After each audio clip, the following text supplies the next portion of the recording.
Kita mulai. Oke. Assalamualaikum warahmatullahi wabarakatuh.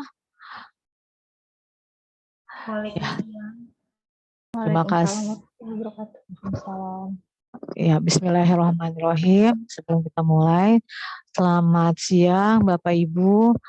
Terima kasih sudah bergabung di room breakout 2D dengan materi mengenal dunia digital metaverse.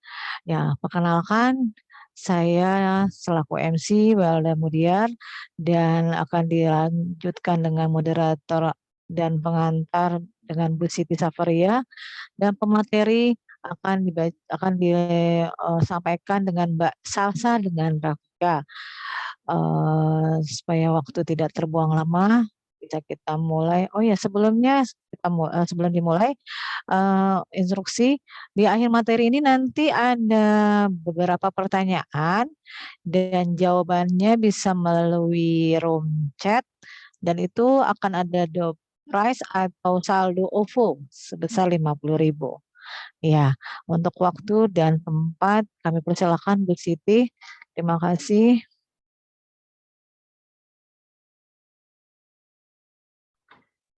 Baik, salam kenal semua. Assalamualaikum warahmatullahi wabarakatuh. Salam sehat semua. Kita selamat siang. Salam sehat. Baik, pagi ini, nggak pagi, udah siap gitu ya. Saya akan menjelaskan sedikit pengantar tentang thinking and fast and slow. Sebelum Mbak Tifa, Mbak Salsa dan Rafika akan membahasnya lebih lanjut. Kita agak teori dikit ya. Oke. Apa itu thinking fast and slow? Dari bukunya Daniel Kahneman dalam judul Thinking Fast and Slow. Selanjutnya, buku ini walaupun sudah lama tapi kita bisa memahami hal tersebut, yaitu beliau adalah ilmu ekonomi behavior yang menjelaskan bahwa berpikir untuk mengambil keputusan, manusia akan melakukan dua metode, yakni slow atau fast thinking. Slow thinking yaitu melakukan proses berpikir secara mendalam, mencoba untuk sebisa mungkin objektif, pertimbangkan cost and benefit-nya sebelum mengambil decision. Sebaik-baiknya, fast thinking adalah kecenderungan berpikir secepat, intuitif, dan mengandalkan good feeling.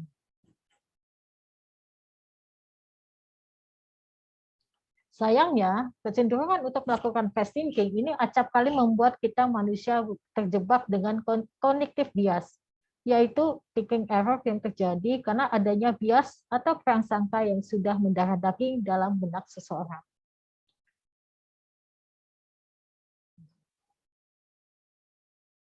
Cognitive bias ini membuat kita semua menjadi tidak lagi objektif memandang sebuah realitas, dan akhirnya membuat hasil keputusan kita menjadi juga tidak lagi akurat.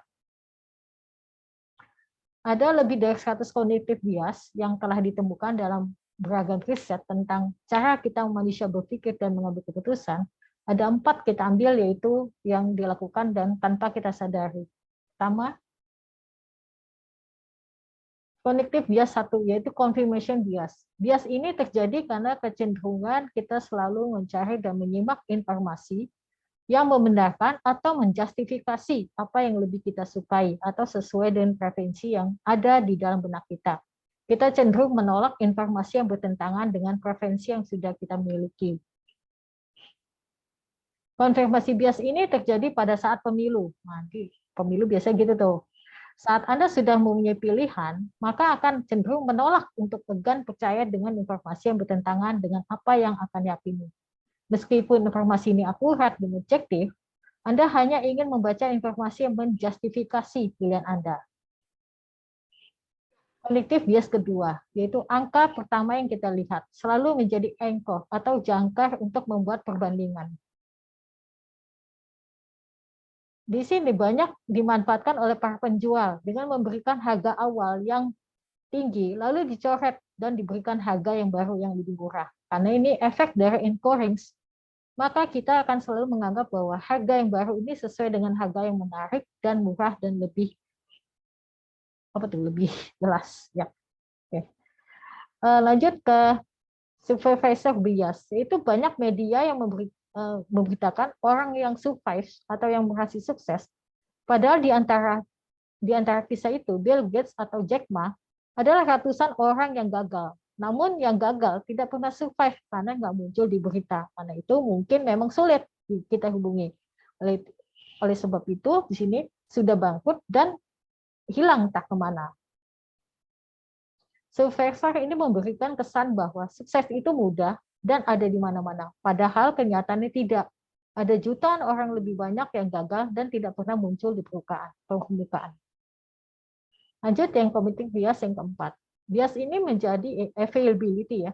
Bias ini terjadi saat seorang mengendalikan satu bukti yang Anda dilihat sekitarnya dan langsung menyimpulkan bahwa apa yang dia lihat itu mewakili semua kejadian. Cognitive ability bias ini, seorang bilang merokok itu tidak berbahaya. Bukti, paman saya perokok, sampai sekarang hanya usianya 70 tahun dan baik-baik saja. Ini namanya availability bias, mengambil satu fakta untuk menyimpulkan semua. Ini menjadi kebodohan statistik. Padahal faktanya ada jutaan orang yang meninggal muda karena merokok. Namun, fakta ini diabaikan karena orang yang tidak pernah melihat sendiri atau tidak pernah menyimak datanya. Sadarilah angka cognitive bias ini yang ada dalam diri kita, sebab sering kita tidak sadar atau terjebak di dalamnya. Terima kasih sudah saya sampaikan. Kita sebagai pengantar dari saya. Baik, lanjutkan dengan Salsa adalah mahasiswa Perbanas. Sebentar lagi ujian sidang Sepsi dan Rafika juga sahabat Salsa. Rafika juga akan sidang ya, Rafika ya, siap ya sidang. Baik, silakan, terima kasih teman-teman yang sudah berjoin kepada kami. Silakan Salsa dan Rafika untuk mempresentasikan. Kita tunggu nanti ada voucher OVO. Terima kasih Bu Elda. Salam sehat.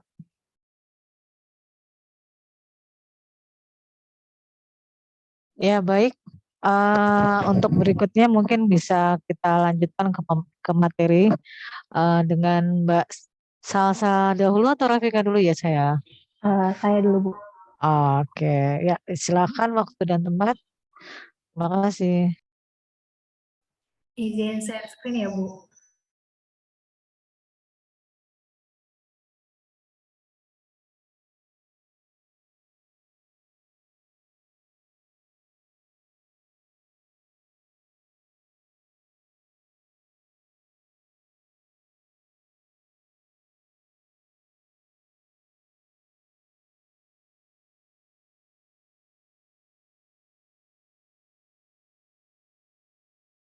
Maaf Mbak Salsa, suaranya belum.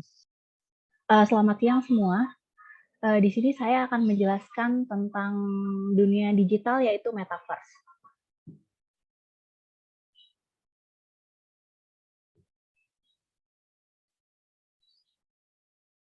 Apa itu metaverse? Metaverse adalah dunia komunitas virtual yang dibangun saling terhubung satu sama lain, di mana orang dapat bertemu, bekerja, bermain, bahkan bertransaksi jual beli layaknya dunia nyata, berkat bantuan teknologi augmented reality dan virtual reality. Istilah metaverse ditemukan di beberapa novel sci-fi jadul, misalkan Snow Crash, garapan Neil Stephenson yang rilis pada tahun 1992. Atau yang terbaru seperti Ready Player One, karya Ernest Cline pada tahun 2011. Di sini saya akan menjelaskan 3 elemen utama dalam metaverse. Yang pertama adalah virtual reality dan artificial intelligence. Teknologi virtual reality merupakan interaksi dari pengguna yang dibuat oleh komputer, termasuk di dalamnya artificial intelligence dan Internet of Things. Yang kedua adalah teknologi Web 3.0, di mana Web 3.0 merupakan versi terbaru dari layanan internet yang memungkinkan kita lebih leluasa menggunakan perangkat dan konten virtual yang dihasilkan sendiri. Own content berarti pengguna dapat menguasai secara penuh konten atau aset digital yang ia miliki tanpa ada intervensi dari penyedia layanan platform atau bersifat desentralisasi database. Contohnya teknologi blockchain yang sudah mulai dikenali dalam masyarakat umum. Dan yang terakhir ada blockchain, Blockchain sendiri merupakan teknologi pencatatan data yang bersifat desentralisasi dan tidak dikuasai pihak atau entitas tertentu. Pengguna biasanya menggunakan blockchain bentuk mata uang seperti cryptocurrency. Digunakan dalam menunjang ekosistem metaverse sudah dimulai dengan masyarakat hari ini. Contohnya uang kripto, Bitcoin, Ethereum, Mana, Sans, dan lain-lain.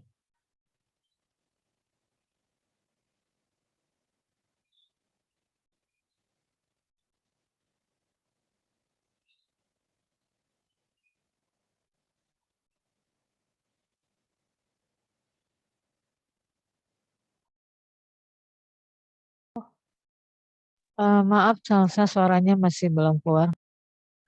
Berikut saya akan jelaskan bagaimana cara masuk ke dunia metaverse. Yang pertama, pilih platform untuk masuk ke metaverse. Yang kedua, pastikan kamu sudah menyiapkan headphone dan headset kacamata VR atau virtual reality. Dan yang ketiga, daftarkan diri kamu untuk masuk ke salah satu platform metaverse. Dan yang terakhir, jika sudah terdaftar, masuklah ke dunia metaverse. Saya akan jelaskan sedikit. Metaverse yang sudah mulai berjalan sekarang dapat dilihat gambarnya dalam game populer yaitu Roblox yang ada di ekosistem blockchain yaitu Sandbox. Selain itu ada Decentraland yang ada di ekosistem blockchain Mana dan beberapa platform lainnya. Untuk dapat mengakses platform tersebut, kita harus memiliki aset digital yang digunakan sebagai pertukaran di dunia metaverse versi platform masing-masing.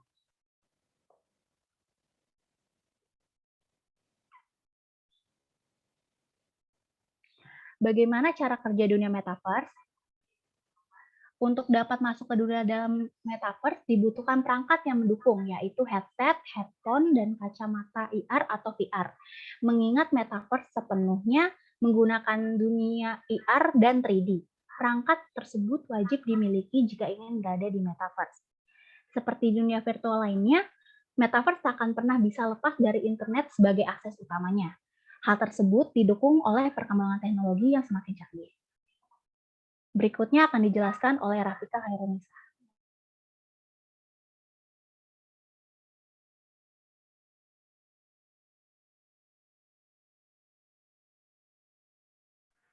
Selanjutnya saya akan menjelaskan metaverse dan dunia ekonomi digital.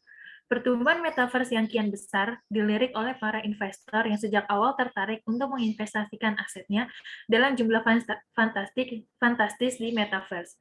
Kehadiran metaverse juga tak lepas dari mata uang kripto sebagai alat transaksi. Secara khusus, cryptocurrency dan non-fungible token atau NFT diklaim akan menjadi alat pembayaran orang-orang di masa depan. Artinya, orang tak lagi membayar menggunakan uang konvensional yang berbeda antar negara dan seringkali tak stabil. Berikut adalah perusahaan yang sudah terlibat di metaverse. Ada Samsung, Microsoft, Facebook yang telah berubah nama menjadi Meta, Google, dan Adidas. Di sini saya akan menjelaskan contoh dari Facebook. Pada tahun 2014, Facebook telah mengakuisisi sebuah perusahaan bernama Oculus, yaitu perusahaan rintisan pembuat headset virtual reality atau VR. Nilainya sampai 2 miliar dolar Amerika Serikat atau sekitar 22,3 triliun. Walaupun Oculus menyasar kalangan gamer melalui headset VR Rift miliknya, visi Zuckerberg tentang masa depan Facebook dengan teknologi ini lebih luas dari lingkup tersebut. Dia membayangkan masa di mana pengguna bisa mengunjungi museum atau bahkan bisa berkonsultasi dengan dokter dari rumah lewat teknologi VR. Zuckerberg juga memastikan bahwa kiprah Oculus di game tidak akan berubah. Metaverse sendiri bisa menjadi game changer untuk sistem shift kerja dari rumah atau work from home di tengah pandemi COVID-19. Dengan Metaverse, karyawan bisa bergabung bersama di kantor virtual. Facebook sendiri telah meluncurkan software meeting untuk perusahaannya yang disebut Horizon Workrooms dan digunakan dengan headset Oculus VR.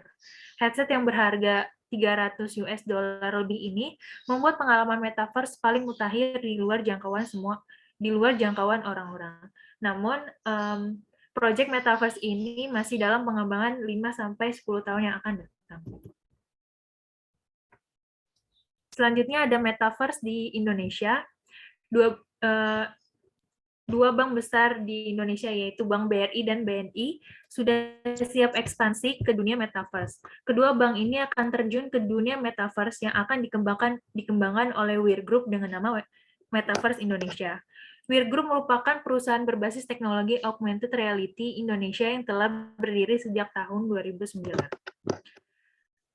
Pada salah satu banknya ini adalah Bank BRI. Bank BRI menjadi salah satu bank di Indonesia yang masuk ke dalam ekosistem metaverse. Terobosan ini memungkinkan nasabah untuk mendapat akses layanan perbankan di ruang virtual dari mana saja dan kapan saja. Direktur Bisnis Konsumer BRI mengungkapkan, perseroan senantiasa mengutamakan kenyamanan dan keamanan nasabah. Dengan memperkuat dua aspek itu, virtual branch di metaverse diklaim akan membawa nasabah pada pengalaman unik selama mendapatkan pelayanan. Virtual branch di metaverse ini tidak sekedar melayani kebutuhan perbankan nasabah. Lebih dari itu, BRI akan semakin dekat dalam melayani masyarakat dengan memberikan edukasi perbankan dan layanan digital lainnya yang dapat diakses kapan saja dan di mana saja. Digitalisasi ini pun diharapkan dapat semakin memudahkan masyarakat untuk mendapat layanan perbankan secara mudah, cepat, efektif, dan aman.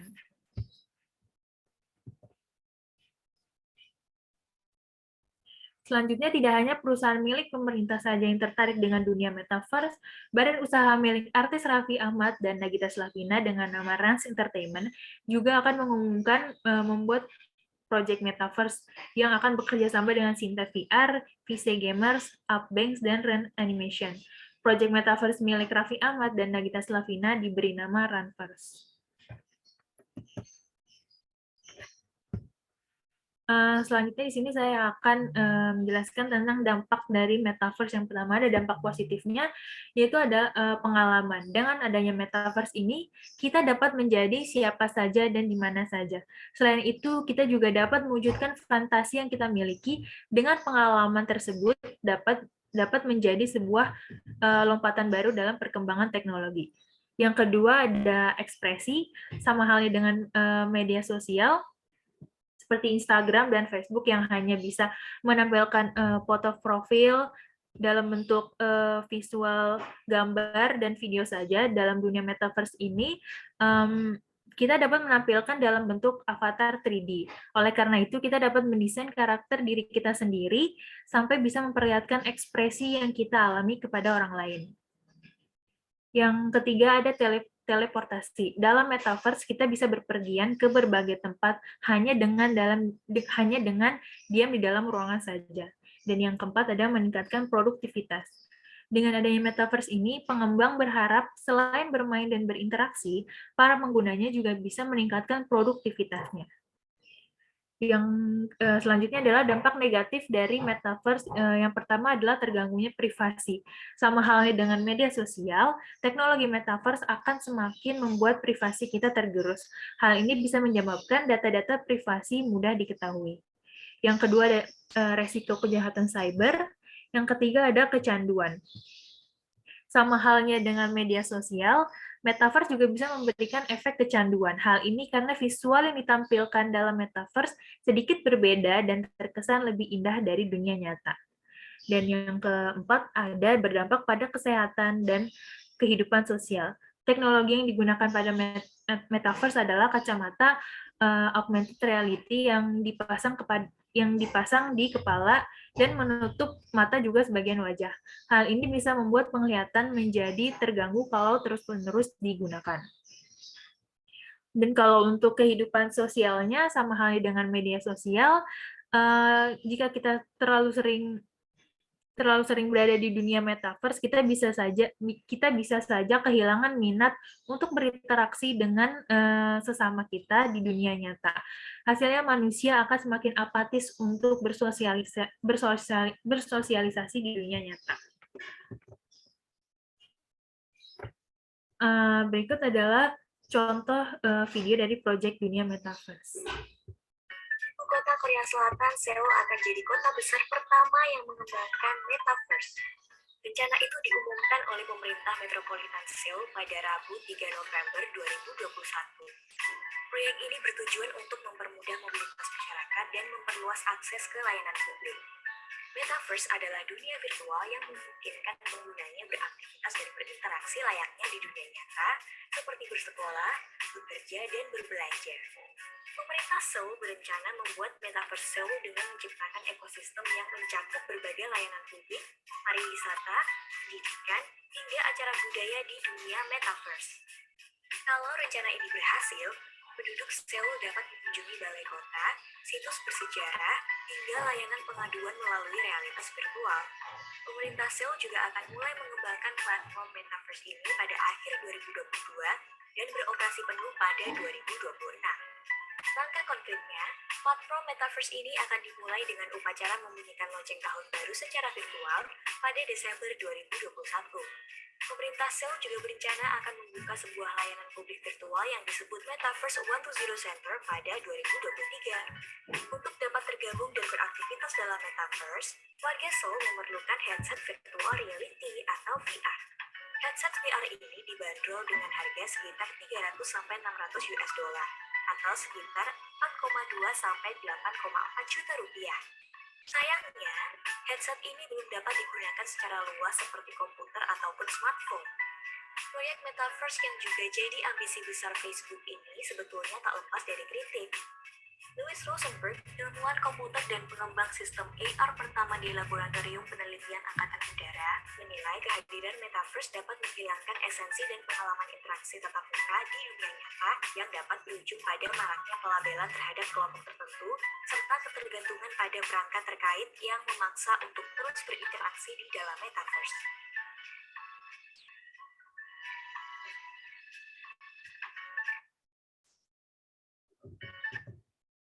Selanjutnya di sini juga ada video bagaimana rasanya bekerja di dunia metaverse. Over the last year and a half, a lot of us who work in offices have gone remote. And while I miss seeing the people I work with, I think remote work is here to stay for a lot of people. So we're going to need better tools to work together. Let's take a look at what working in the metaverse will be like. Imagine if you could be at the office without the commute. You would still have that sense of presence, shared physical space, those chance interactions that make your day all accessible from anywhere. Now imagine that you have your perfect work setup and you can actually do more than you could in your regular work setup. And on top of all that, you can keep wearing your favorite sweatpants. Looking good. Let's get together real quick for a debrief.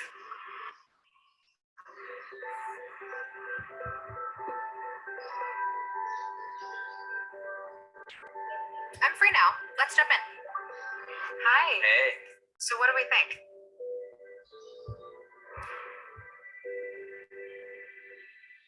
I think it's ready.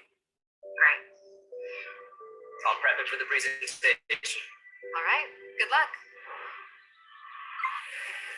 Imagine a space where you can tune out distractions and focus on the task at hand. And when you're ready to share what you've been working on, you can present it as if you're right there with the team. Wait, where's Mark? I think he's in the middle of something.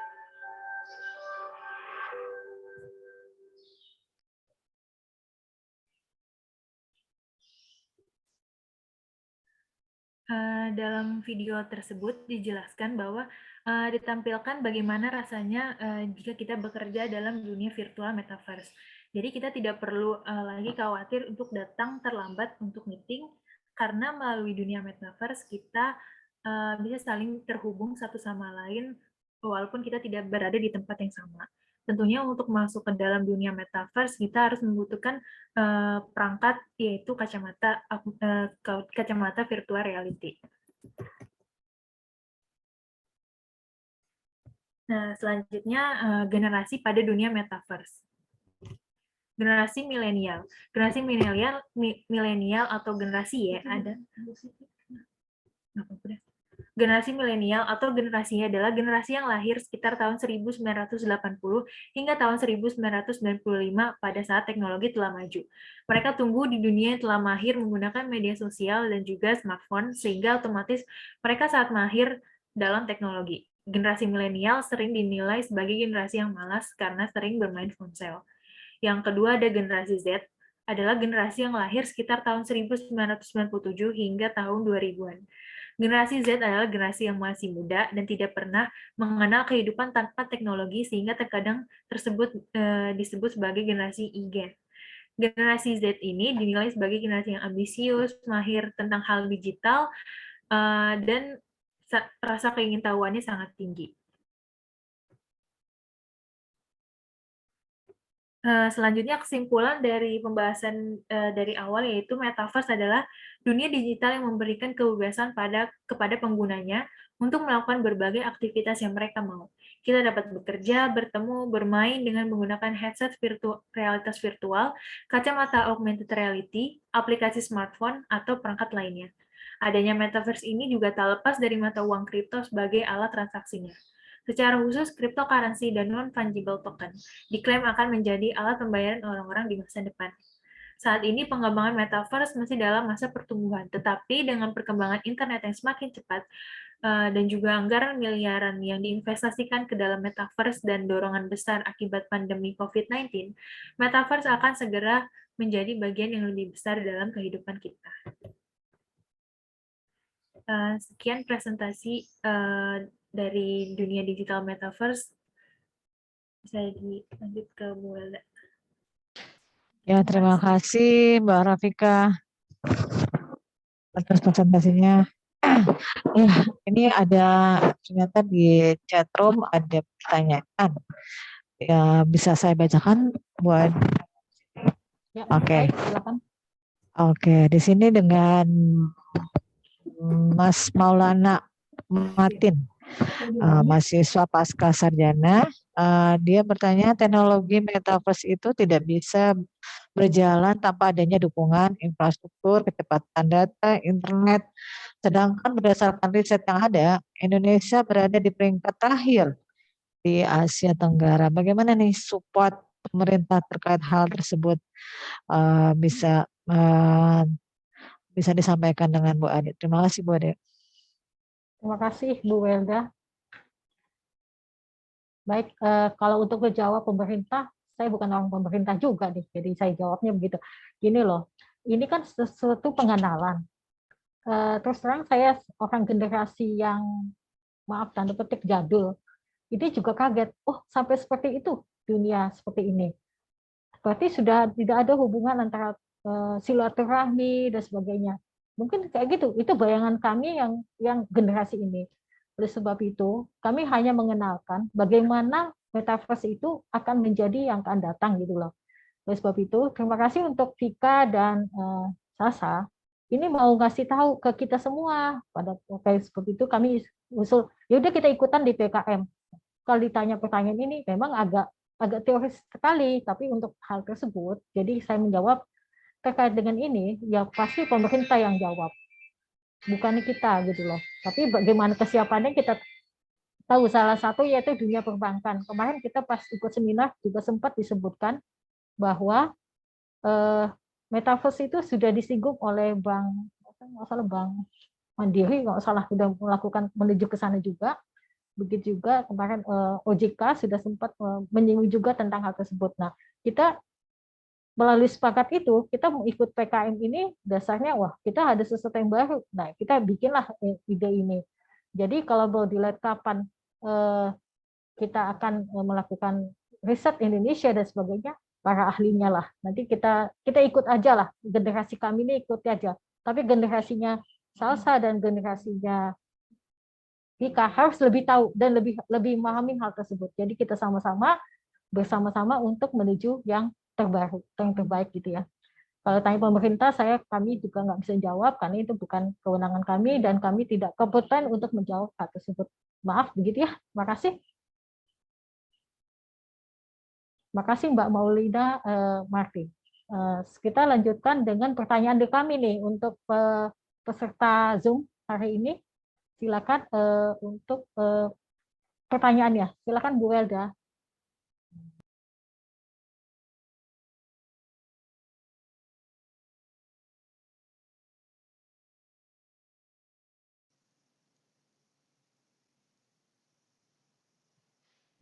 Ya, oke. Pertanyaannya sudah dijawab dengan Ibu Ade. Ada apa? Gimana dengan Mas Mas siapa tadi nih? Dengan Mas Maulana. Gimana? Cukup jelas? Cukup jelas, Bu. Terima kasih. Paling tidak ini kita Oke. jadi mengenal ya terkait dengan metaverse ini. Iya, kita juga sedikit wow gitu loh. Kalau iya kejadian kan? Iya, kalau apa namanya untuk hal metaverse ini memang benar-benar sebenarnya kayak menghayal ya. Tapi itu tiba-tiba nanti udah di depan mata kita jadinya nanti. Itu tanpa kita sadari ternyata nanti udah di depan mata kita. Ya, eh ya pokoknya seperti itu lah. Oke, ini ada lagi pertanyaan dari Pak Dono Sadana. Bagaimana komunikasi data dan silo di atas dalam metaverse? Bisa dilanjut dengan Bu Ade atau Mbak Vika atau Mbak Salsa yang bisa ngejawab? Gimana? Mungkin boleh saya mohon izin untuk menjelaskan pertanyaan saya. Oh, gitu. Masukan kali ya, Pak Dono ya. Bukan. Ini pertanyaan dan memang perlu dijawab, tapi apakah paham yang saya tanyakan? Pertanyaannya itu. Kalau nggak paham saya jelaskan Oh, mendingan pertanyaannya maksudnya boleh. apa. Silakan. Silakan. Ya, jadi yang saya maksudkan itu adalah apakah metaverse, ya kalau ditanyakan prasyarananya, saya justru melihat bagaimana datanya itu aman, bagaimana datanya itu sesuai standar industri, ya. Karena kita tahu industri perbankan punya ketentuan sendiri, nanti industri kesehatan punya ketentuan sendiri datanya. Kok kita tiba-tiba seolah-olah membuat dunia baru yang sudah sempurna atau sudah jadi? Nah, kan nggak bisa begitu. Nah, misalkan keamanan data pasien, ya. Kalau kita katakan di metaverse mau periksa atau mau mengetahui tentang record kita secara medis di rumah sakit, katakan di Pondok Indah gitu, apakah itu hanya saya benar yang bisa mengakses atau bisa juga orang lain mengakses? Itu kan berarti ada masalah keamanan data. Nah, ini jangan mudah kita itu dengan barang baru membuat kita itu terkecoh seolah-olah semuanya udah siap atau sudah jadi. Saya cenderung misalkan lagi juga Windows 11. Apa sih bedanya Windows 11 dengan Windows 10 misalkan? Sampai sekarang saya belum tergiur untuk pindah ke Windows 11. Karena menurut saya tidak ada yang signifikan untuk saya pindah dari Windows 10 ke Windows 11. Selain nggak punya duit, jujur aja. Karena mahal yang Windows 11 gitu ya. Nah, selanjutnya yang kedua adalah terkait dengan silo. Silo itu ya mendukung tadi datanya. Jadi masing-masing industri biasanya punya ini sendiri, punya kebanggaan atau bukan arogansi sih, punya ya ketentuan sendiri. Ambil contoh IAI, Ikatan Akuntan Indonesia. Ya, dengan banyak kompartemennya, ada yang perpajakan, ada yang berkait juga dengan audit, ada yang berkait dengan sistem dan sebagainya. Bagaimana hal macam itu diakomodir di metaverse? Jadi, sebagai sebuah pengenalan, saya berterima kasih bahwa metaverse makin digaung-gaungkan, termasuk kali ini di dunia akademis. Tapi yang saya ingin tahu sejauh mana, karena saya ngalami persis pada waktu tahun 2008-2007, itu membagi RPS istilahnya sekarang nih, waktu itu kurikulum, itu dosen aja marah-marah, enak aja nanti kurikulum kita diambil orang lain.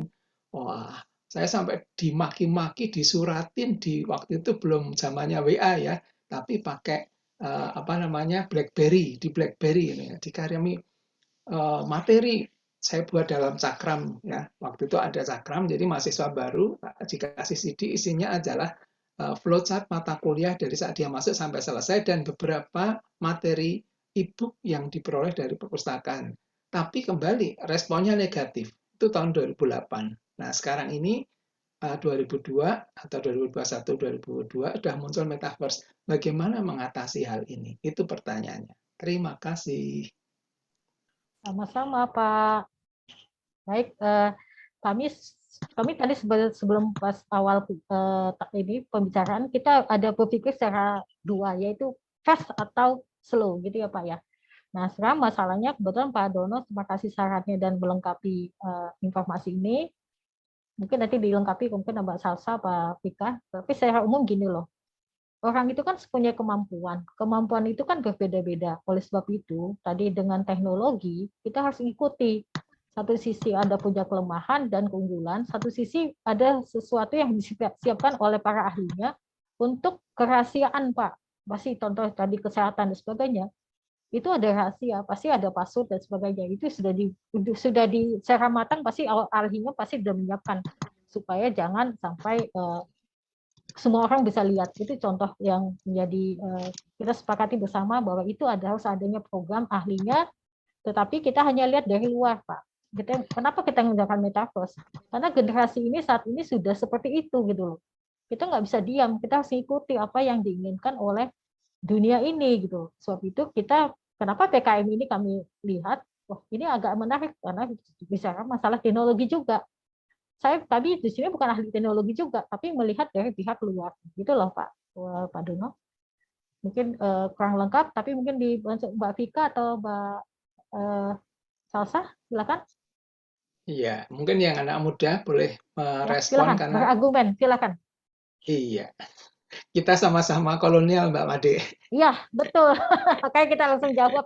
Saya terkaget-kaget, Pak. Terus terang aja, saya memotivasi teman saya ini, jadi saya teman, saya tekan lah istilahnya, oh ya kita sama-sama untuk maju untuk metaverse, misalkan gitu deh. Silakan, Mbak Vika atau Salsa, Ya, silakan. mungkin bisa stop share screen biar bisa melihat lebih jelas gambarnya karena saya kebetulan kecil sekali yang terlihat. Ya, oke, silahkan monggo dijawab para ini anak-anak muda yang peselancar baru ini. Iya Pak, saya mau membahas sedikit aja sih sebenarnya. Saya juga belum terlalu paham, tapi intinya gini deh Pak. Kalau menurut saya industri-industri, contohnya Pak Facebook ini sudah berganti nama Pak untuk menjadi Meta. Nah, berarti menurut saya perusahaan-perusahaan besar sudah melihat ke depannya Pak, 5-10 tahun, dia sudah melihat adanya perkembangan yang pesat dalam teknologi di dunia, Pak.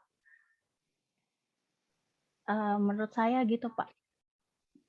Contohnya Adidas juga sudah membuat metaverse. Dia bikin belanja bisa lewat metaverse, Pak.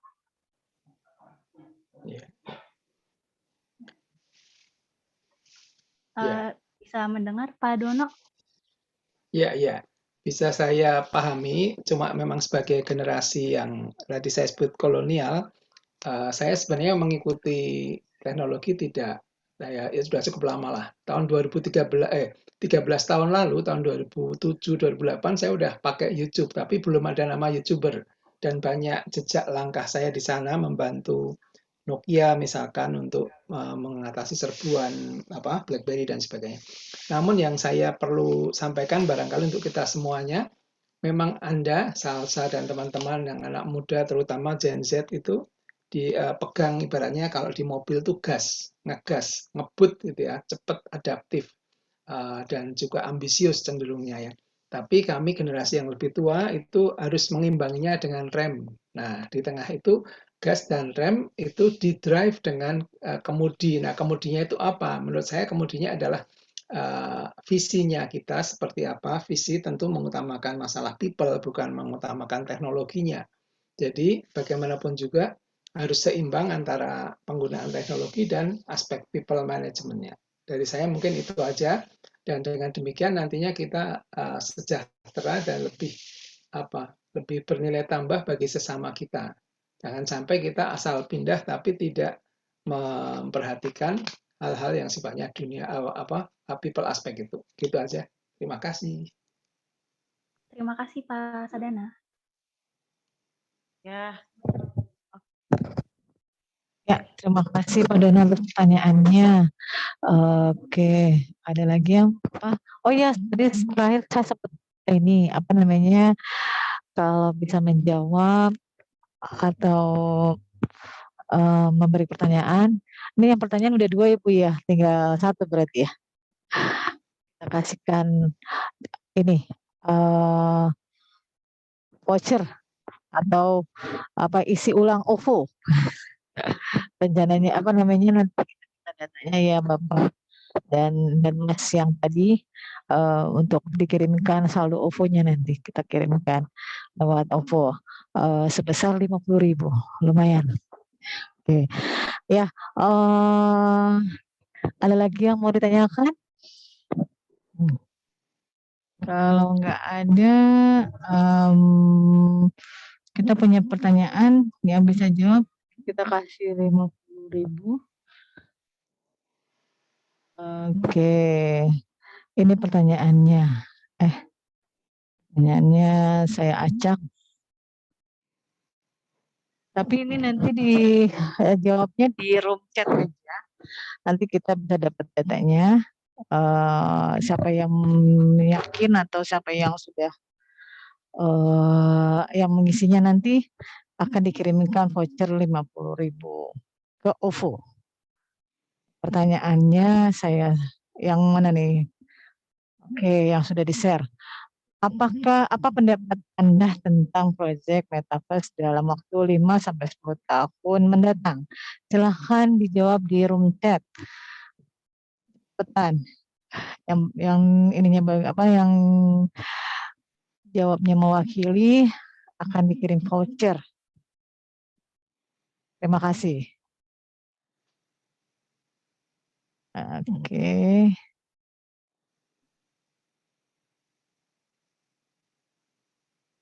Bisa kita tunggu.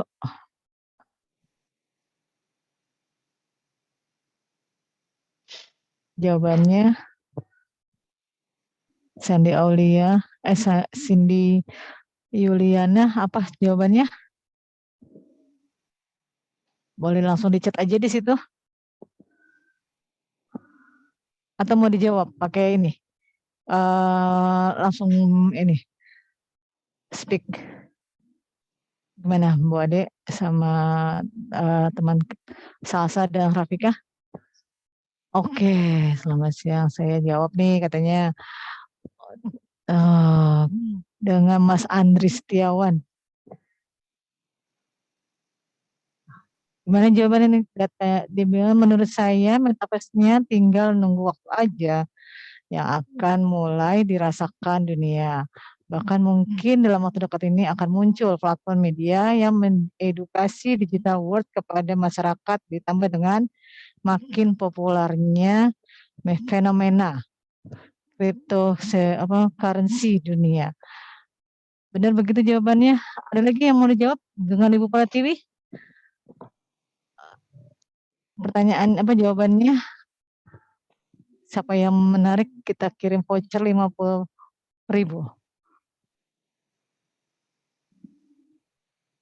Iya.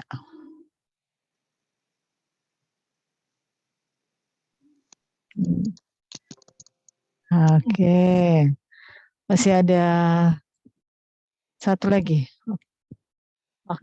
Akan semakin banyak perusahaan berinvestasi dalam platform yang menggunakan metaverse. Itu pertanyaan dari Bu Pratiwi. Gimana Bu Ade?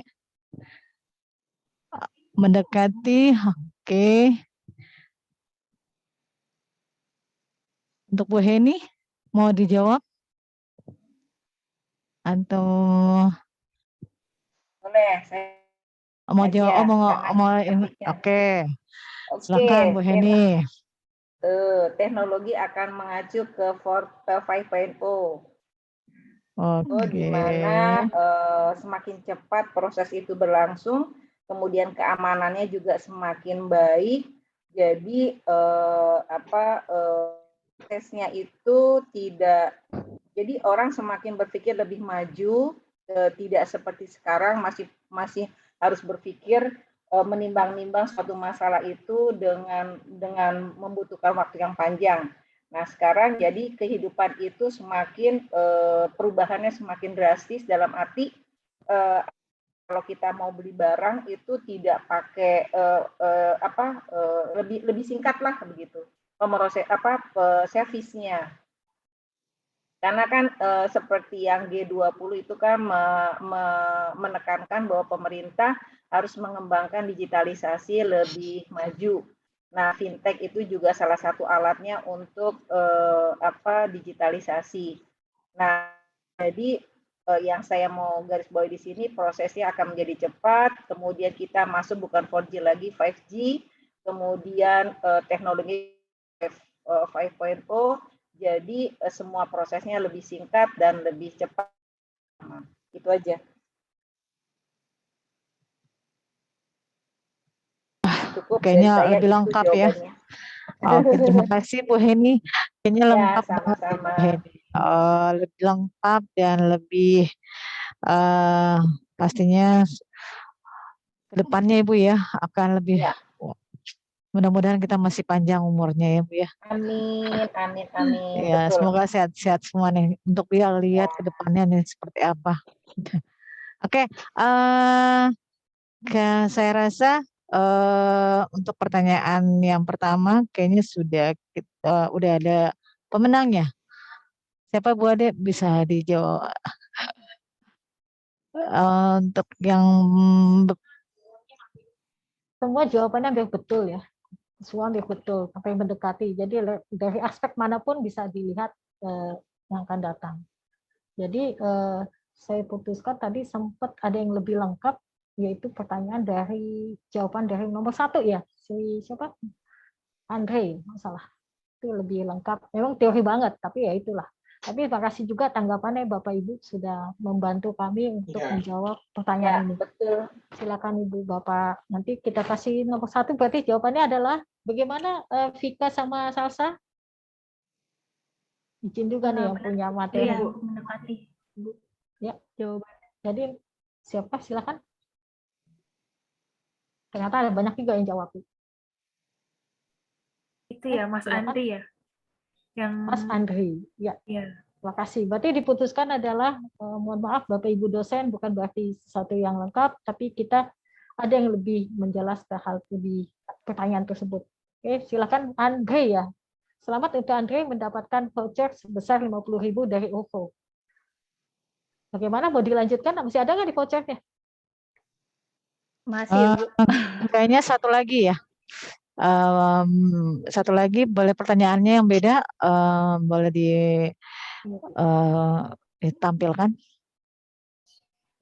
Kecepatan kayaknya nih. Maaf ya. Ini sedikit biar rame aja.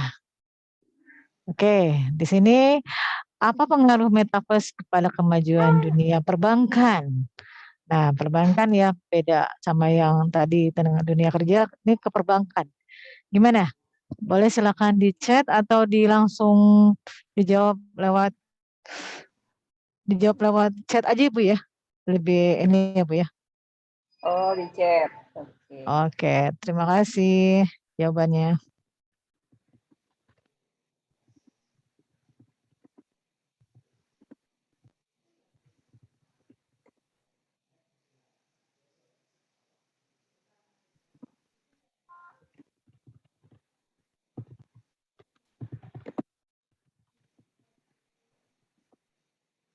Ayo, gimana jawabannya? Boleh langsung? Wah, langsung dengan siapa nih? Ahmad Ilham yang sudah menjawab lebih tepat. Ya, oke, saya akan menjelaskan tentang perbankan, yaitu banyaknya bank yang telah menawarkan layanan video tatap muka dengan nasabah dan menggunakan mesin teller interaktif, menggunakan konektivitas video dan fungsionalitas yang lebih kuat daripada ATM. Namun ke depan melayani pelayanan di dunia virtual akan menjadi satu kemutlakan dan metaverse adalah jawabannya. Gimana nih jawabannya Rafika sama Salsa? Bener nggak? Silakan. Cukup jelas sih Bu, itunya jawabannya. Dari Dan siapa tadi? dari Mas Ahmad Ilham. Iya, atau mungkin ada itu jawaban lain? Iya. Ada lagi yang lebih lebih wow dari yang sebelumnya. Gimana? Ada lagi? Kata Bu Heni, semua serba digital, harus dilakukan sosialisasi literatur keuangan. Nah, memang gimana nih jawaban Bu Heni? Cukup dulu aja. Cukup dulu aja. Oke, ya udah. Oke. Sudah kita temukan jawabannya. Yang pertama, yang jawaban soal yang kedua itu Pak Ilham dengan Bu Heni ya Bu ya. Oke, Bu Heni, selamat mendapatkan voucher 50.000 dari OVO. Nanti ada jawaban mahasiswa yang lebih bagus nggak? Kasih ke mahasiswa aja. Oke, gitu. Kalau aja, gitu biar boleh. mereka termotivasi untuk ikut serta dalam PK. Kasih banyak. Betul. Oke, ada lagi yang mau bergabung? Memberikan jawaban satu lagi deh dari mahasiswa. Ya, silakan. Satu lagi. Masih ada voucher satu lagi nih berebutan. Terima kasih Bu Puji. Ya, sama-sama.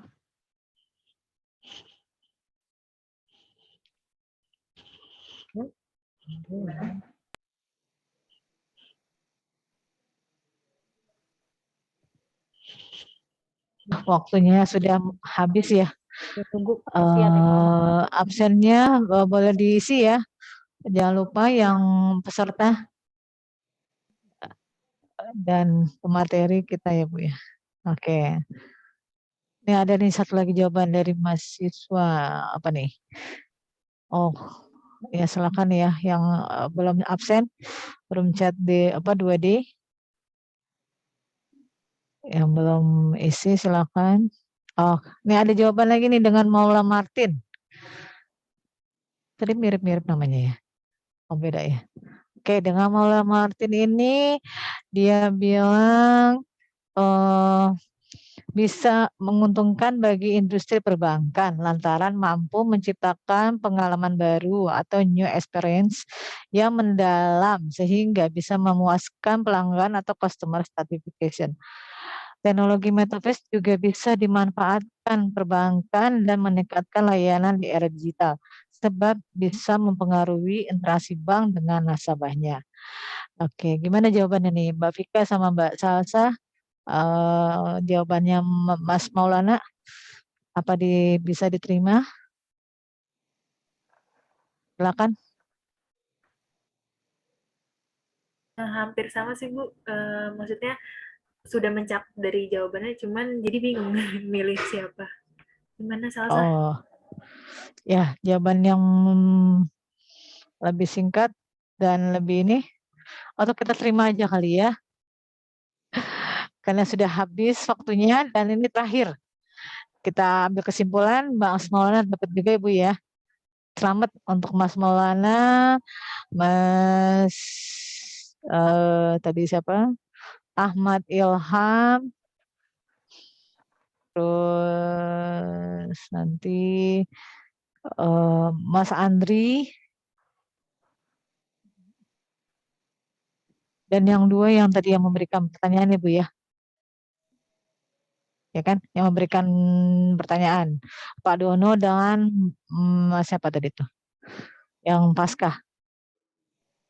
Jadi Mas siapa tadi Ilham Maulana Martin. Oke. Terima kasih banyak. Oke, untuk hari ini PKM kita sudah di akhir ujung, sudah habis malah waktunya. Terima kasih untuk Bapak Ibu atas keikutan serta dalam mengikuti PKM hari ini. Wassalamualaikum warahmatullahi wabarakatuh. Oh ya Bu, untuk nomornya. Untuk nomornya sebentar. Untuk nomor pemenangnya boleh. Oh, ini boleh japri ke sini apa? Nomornya kasih tahu nomor HP-nya berapa yang boleh dijapri. Handphonenya bisa di chat di Mbak Salsa aja, Mbak Salsa. Mbak Salsa boleh ini diketik aja nomor teleponnya Mbak Salsa di situ. Oke. Kemas itu aja, Kemas Andri, Ahmad, terus Pak Dono, Martin, dan aku izin live ya, mau ada kelas ya. Terima kasih Bu. Makasih Bu Sama, Ibu. Assalamualaikum. Waalaikumsalam. Sehat-sehat. Terima kasih semua. Ibu. Terima kasih. Yang Waalaikumsalam. menang jangan pergi dulu ya. Yang menang jangan pergi Kasih. dulu. Terima kasih. Oke. Tunggu.